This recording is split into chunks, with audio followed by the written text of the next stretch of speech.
Whoa, hello! It is cloudy and rainy outside, but I've pushed this back way too much, so here we are. We're halfway through 2021. Oh my goodness. My goal for 2021 is to read 50 books, and I just finished my 25th book, so we're on track. I'm pretty sure at the beginning of June I was like 12 books behind. But, you know, the summer, we're catching up. I was doing a lot of things. Midyear book freakout tag! Start us off, Yasmin, who told me it was required for me to do this tag, so here we are. Hey Dana, it's your favorite human being in the whole entire planet, Yasmin. But anyway, I want to ask you, what is your number one favorite book? Number one? Favorite book. One of your favorite books. Talk about your favorite, bestest books of this year, 2021. 25 books is a decent amount. I've read a lot of really good books, but I think the one that stands out to me, Little Fires Everywhere by Celeste. Celeste is just a genius, and the way she writes is so magnificent and delicious and beautiful. And a lot of people say the book is about this Chinese baby being adopted by this white family and like tears the town apart, but that's just the setting for what actually happens, which is so much character analysis, reflection, introspection, like analyzing how their history and their pasts lead to their behaviors and their thoughts and their beliefs today. And it was just so perfect for me at the time that I was reading it, and obsessed. And some other fantastic, beautiful books I read. Know My Name by Chanel Miller. Absolutely wonderful, gorgeous. Like, this is not like any other memoir. She is an author and wrote an amazing book. It's not just a random person who decided to write a book. It's just so beautiful. Another one, Pet by Akwaeke Emezi. Gold. Pet is in gold. Can you see that? Oh my gosh. This is unexpected. So beautiful, so magnificent. Hi Dana, it's Nicole from Books from Bed, and I was just wondering, what's the best sequel you've read so far in 2021? I don't think I have a good answer to this myself, so I'm really interested to see what you come up with. Anyway, I hope you're having a wonderful day, and I'll see you later. Bye! Yeah, I don't know if I have a good answer for this either. I'm pretty sure the only actual sequel that I've read is Vengeful by V.E. Schwab, which I really enjoyed reading it, but then when I looked more into it, I was like, I don't know. I think I like Vicious, the first book, better. So, I guess that's it. Oh, although I did read Eid Gift, which is a short story after Love from A to Z by S.K. Ali, and that was just the most wonderful thing ever. So if that counts, even though it was only like 2 pages, that is the best sequel that I've read. Annyeong. What is up, Dana? It is Sunny from Sunny Reads here. Heard you doing the midyear book freakout tag. Hope you're like catching kind of a vibe with her. Hope you're having a good time. But my question for you is, what is a new release that you haven't read yet but really want to? Cause like maybe I'll like try to read it too or something. Annyeong. I'm 100% not the best person to be asking about new releases. I feel like Sunny and Nicole are always reading like the most recent books and know everything that's happening, and I'm just a fish that follows other fish. But here are a bunch of books that have been highly praised, and so I will read them. First Love, an Anthology by the Make It Safe Project. Look, it says like from LGBTQ plus teens to LGBTQ plus teens. That's so cute! That's so cute! One of my beautiful friends, Keegan, submitted a poem in high school, and it is now published in this book. And it's just so exciting, and he's so amazing in so many ways. Next is a book you, Sunny, keep raving about, Dial A for Aunties. The cover and the story just seem so fun and bright and interesting and murderous. Somebody kills somebody and then calls their aunties who come and help try to like cover it up. What a good summary, Dana. Good job. I don't know, it sounds really exciting and fun, so... And then Amari and the Knight Brothers, I've heard such high praise from Tammy Tries to Read and Bounded and Bookmarked. They said it was like the best thing ever, so I should probably read the best thing ever. It follows Amari and her brother goes missing, and she gets frustrated because the police aren't really doing any investigation and the media isn't really covering it, and so she kind of goes on this adventure and finds out about some magical things and some supernatural things and discovers she has powers and all these things. I don't know. It's a middle grade book, and I want to know. Last one. Firekeeper's Daughter! It's an Ojibwe novel written by an Ojibwe author, and I'm just look at this cover. Oh my god, it's so gorgeous. I heard about this from Kim from Native Lady Book Warrior and also Thunderbird Woman Reads. It follows an Ojibwe teenager who gets involved with the FBI and covers a lot of indigenous issues and struggles with identity, blood quantum, substance abuse, violence against women, all of these things. But Kim said it also balances it with beautiful things like indigenous community and family and humor, and I don't know, I just think it sounds like a beautifully balanced book. And speaking of Kim, hi Dana, so Kim here with Native Lady Book Warrior. So I just wanted to ask you what your most anticipated release is for the second half of 2021. So I hope you're doing well, Dana. I hope you are safe, and I shall see you again soon. And by the way, I love and adore your channel. It is fantastic, and of course your Instagram. So I shall see you soon. Bye. again, not really in the loop with new releases. I had 0 answers for this question, but then I did research and now I have way too many. So let's get started. I'll try to go through them quickly.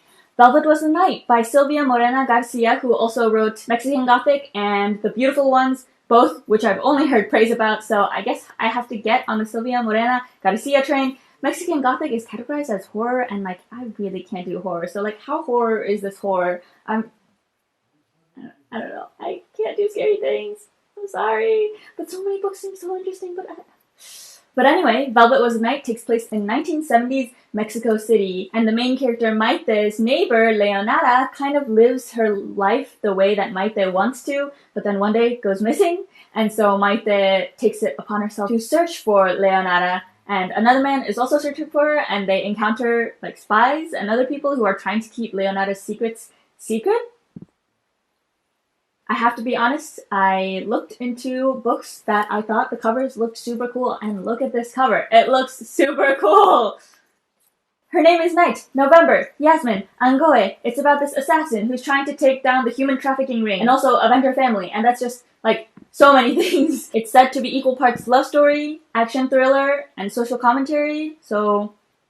Also, again, the cover. The Perishing, also November, Natasha Deon, 1930s, Los Angeles. A young black woman named Lou wakes up half naked in an alley and with not a lot of memory and is trying to figure out why she's here and realizes that she's an immortal who has to save the world and figure out her memories. I don't really know how this is all happening, but it seems really, really exciting, and that's all I had. And as we always apparently end things, look at the cover. Sometimes I trip on how happy we could be. August, Nicole Perkins. Pause. Guess what genre this is? Don't look it up. Don't cheat. I thought it was going to be a romance, squeezing the nectarine peach thing, like, you know, like tearing her heart or something. And how happy we could be, like, oh my gosh, as a couple. Blah, blah, blah, blah, blah. So I don't really know why I clicked on this book, but I'm so glad I did, because holy moly! It's about the author's experience in the past 20 years with pop culture and how media portrays love, wealth, racism, poverty, inclusion, exclusion, hope, and how this impacted her as a young Southern black woman. It addresses how media has done a lot of damage to women, particularly black women, and society's failure to address the myths and misogynies at its heart, and how the author herself is trying to break out of these cycles of thought that's limiting her confidence and her exploration of her identity. And that just all sounds so cool, and I'm so glad I looked more into this book, because it was not what I was expecting. But How We Fall Apart, August, Katie Zhao. Students at an elite prep school are questioned and have to confront their secrets when one of their ex-friends turns up dead. That's pretty much all I know about it. Sunny said, Pretty Little Liars, but make it Asian. And I said, okay, add it to the list. We Are Not Broken, September, George M. Johnson, who also wrote All Boys Aren't Blue, that I recently read. And it wasn't my favorite book. It did a little bit more tell, not showing. He covers a lot of great things. It's still a very powerful book, just not my particular writing style, preferred writing style. I don't have a writing style, because I don't write. I can't write.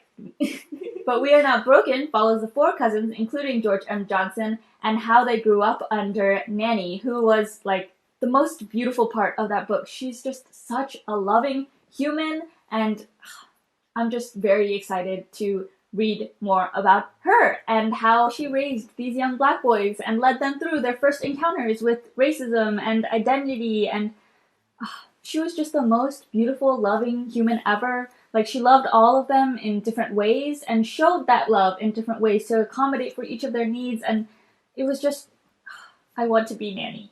Okay. Within These Wicked Walls, November, Lauren Blackwood, an Ethiopian-inspired fantasy retelling of Jane Eyre. I read Jane Eyre many years ago in high school and did an entire book project about how it wasn't really that feminist and how she fell in love with someone who was like 30, 40 years older than her. I understand it was feminist for the time, but this book seems very interesting, but also, I don't know if I would read it, because, it seemed kind of spooky, so I don't know why I have it on this list, but it just seems super cool. The main character is an exorcist who rids, I guess, rich houses of the evil eye, and she goes to the Rochester house, which is haunted, and meets the young heir, son, Richardson, so not a huge age gap this time. Good. Apparently, the author, when she was reading Jane Eyre, was like, how is this house not haunted? And so she wrote a book about it. And I think that's super epic. What the heck? Last one, 0 o'clock, September, Christopher John Farley. It's about a 16-year-old girl whose 0 o'clock starts on March 11th, 2020, when things shut down and there's COVID happening everywhere. And with the rise of Black Lives Matter protests, she kind of has to figure out within herself if she's willing to risk it in order to fight for her beliefs. And if so, what exactly are her beliefs? And I just think this is a really cool book. Maybe I won't read it right now because I don't want to, but it talks about a lot of really important things that happened during this year and a half continuing on time of COVID and the thoughts that went through a lot of people's minds of how can I keep myself safe, my family safe, while also making sure that I make my voice heard. And a lot of people showed their support in other ways, and I think it's really cool that this book exists, and I'm very curious to see how people will see it in 30 years. Okay, I'll shut up. Dheeraj? Hello Rina, I am DJ from Indian Books and Cooks, and I would like to ask you a question about which was your most disappointing book of 2021 so far? We've talked about this. Cobalt Blue by Sachin Kundalkar. I was so excited to read this when I talked about the books that I was reading for Pride Month. I mean, it was a good book, but then when you said that you went to a live Q&A session and he was pretty biphobic, I was looking back on the book and noticed more things, and I was like, yeah, I thought this character was mysterious and super cool and super wonderful, but he is kind of portrayed to be neglectful and evil, and it made me sad because Sachin Kundalkar, he's made so many films in India of gay love and gay romance, and so I was like, oh my goodness, amazing. Only gay, no bi, which is not chill, and so yeah. But Dheeraj and I are on a mission to find an Indian book with awesome LGBTQIA representation. And there are so many out there. There are lists and lists of memoirs and fictional stories and everything. So we'll find another one. It's okay. Hello, Dana, Pablo here, and I've got question 6 of this tag. What is one book that has surprised you this year? What book surprised you the most in 2021? Pet! I knew very little about this book. For some reason, I just found it and listened to it on audiobooks. Amazing book. Fantastic. Throughout the whole book, I was like, oh, this is what it's about. Oh my gosh. And there were just so many powerful, beautiful moments. And one of my favorite books. It's so beautiful. It's so good. Okay, and the next one is a book that I somehow won from a Goodreads giveaway. When the Apricots Bloom by Gina Wilkinson. And I loved this book. I thought it was written so well and so beautifully. It's told in 3 perspectives: 2 Iraqi women who were best friends and things tore them apart in their life, and a white US Australian, I think there's some weird things about that, wife of an ambassador who comes to live in their town. And the time is during Saddam Hussein's rule, and their lives just intertwine and collide, and the relationships that they make and how people behave under this harsh regime. It was just so beautifully written and so poetic and so beautiful and raw and honest and real. And in the author's note, Gina Wilkinson writes about how she was like wife to ambassador kind of thing and lived in Iraq during Saddam Hussein's rule for many years and kind of had this relationship. And although this story isn't word for word real, true story, it is based off of her life. And so she's writing this story to reflect and then analyze how people would behave and what this regime has pressured people to feel. And I don't know. I need y'all's opinions. What is Own Voices? This to her is her own story. And like, how much is Own Voices, right? For example, Akwaeke Emezi is non-binary and she writes about a trans girl. Is that Own Voices? The things that happened in this book, did that happen to Akwaeke Emezi? Is that Own Voices? Celeste, does she have experience with adoption, with interracial adoption? How much experience do you need for it to be an Own Voices story?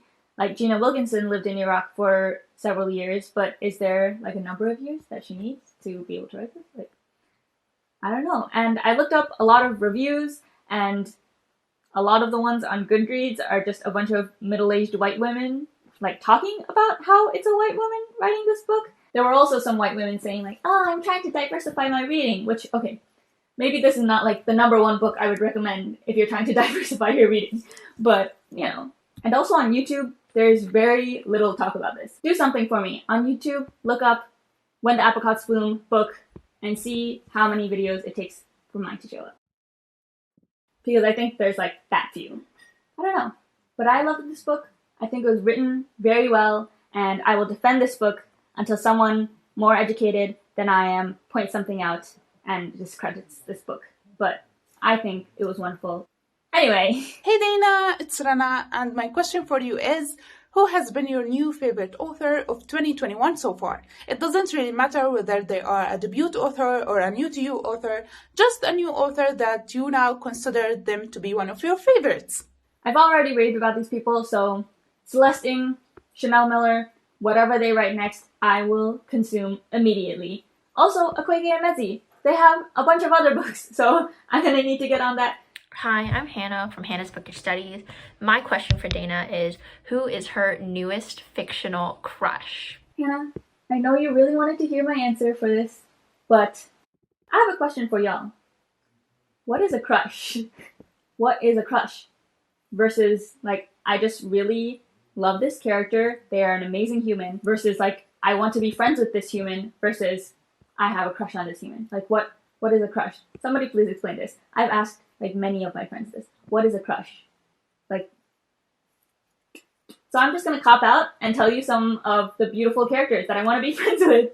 Redemption from Pet, Jam's best friend, beautiful, beautiful human. Like, Jam and Redemption's friendship is just so beautiful and pure and amazing. Like, there's one line where it says Redemption's hugs are solid and warm and never halfway, and so wonderful. And just Redemption's strength, and he is training to fight, and Jam kind of talks about how that's a violent thing, and he's like, no, it's like I'm learning the limits of my body, I'm learning my physical ability, I'm learning more about my strengths. And you know, that's what Aristotle said. Aristotle said if you're a thinker and you're not like physically fit, then you can't actually be a thinker, because you can't talk about the power of the mind when you ignore the body that we have and the capabilities of the human body. And just that idea is like very interesting, and I think Redemption would be a cool friend. Also, Mia Warren from Little Fires Everywhere. She's just living such a wonderful, beautiful, free life.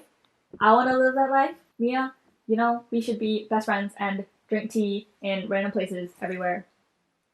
I don't know. I just really want to have a conversation with her. I think she is a super cool human, and it's Rachel from Let Me in the Library, and I was wondering, who is your newest favorite character from a book that you've read in 2021? The first that comes to mind is Izzy from Little Fires Everywhere, the youngest, the baby of the Richardson family, and just how she develops throughout the book is so cool, and I love her so much from the beginning. Like, she's just the oddball in the family, and what she does with the locks at the school, and at the end of the book, what she does, like, I just love her to pieces, and how she recognizes and sees all of these things around her for what they are. She's just so cool and like doing her own thing and just wants to live her life. Go Izzy. Hey Dana, I want to know, what book have you read so far in 2021 that has made you cry? Lou, you talked a lot about the book that made you cry and how it resonated with your soul and your experiences and all of these beautiful, beautiful things, but apparently my heart is cold. I don't really cry for movies or books or any media things really much. So I don't think I've cried. Although, like, Know My Name, you know, there was some moisture in my eyeballs. I'm sorry, I don't have an answer. Hey Dana, it's Rima. So I wanted to know, what is a book that made you happy this year? Let me know. Rima's smile makes me happy. Just what a bright spirit. The book that I returned like 2 weeks late, Meet Cute Diary by Emery Lee, their debut book, and it looks so cute. It's like a little bubblegum fun thing, and it was just so exciting, and I was squealing and giggling the entire time. I loved the way it ended. All of the dopamine. Hey Dana! Wow, that was very cringy. Feel free to eliminate it. Well, me and the people want to know, Dana, what is the prettiest, most beautiful book that you have either bought or received or got from the library in 2021? Let us know. Chioma, the most beautiful human, asking what the most beautiful book is. Normally, I would not have an answer because I don't buy books and I don't receive books. I have some this year. Queer Ancient Ways, which I started. I just recently started, so I'm not that far in, but As We Have Always Done, Indigenous Freedom Through Radical Resistance. This is also very beautiful. And Black and Buddhist, What Buddhism Can Teach Us About Race, Resilience, Transformation, and Freedom. Buddhism is really cool, and it talks about like finding peace in yourself, but people also see it a lot as like disconnecting from everything. But if you don't feel attachments to this world, are you trying to change things and make the world better? I've had a lot of conversations, and it's not exactly that, but I'm very interested to see what this book says. Which one is most beautiful? I mean, they're all beautiful. I think I'll have to choose Black and Buddhist for this. It's such nice colors.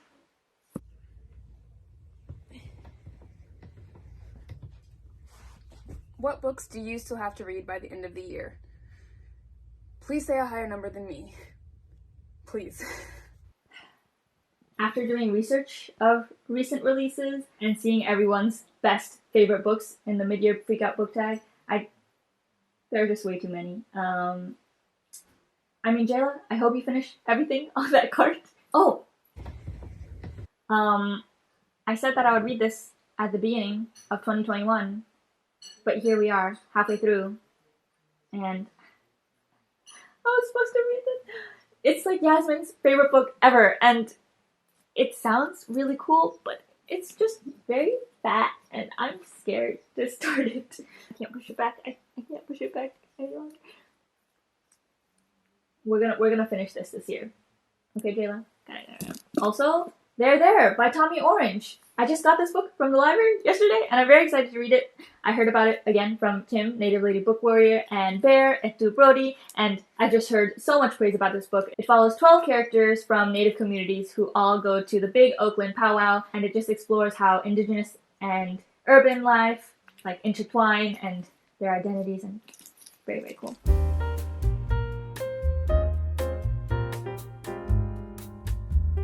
Hello Dana, it's me, Emily. I have a question for you. I am wondering what you think the best book to movie adaptation of 2021 so far is. My beautiful actor friend Emily. I don't really watch TV. Also, were there any book to movie adaptations? I don't think there were. I mean, there's like Six of Crows, which I haven't read the book, so I haven't watched the TV show. So, what a good ending. Okay, bye. Bye.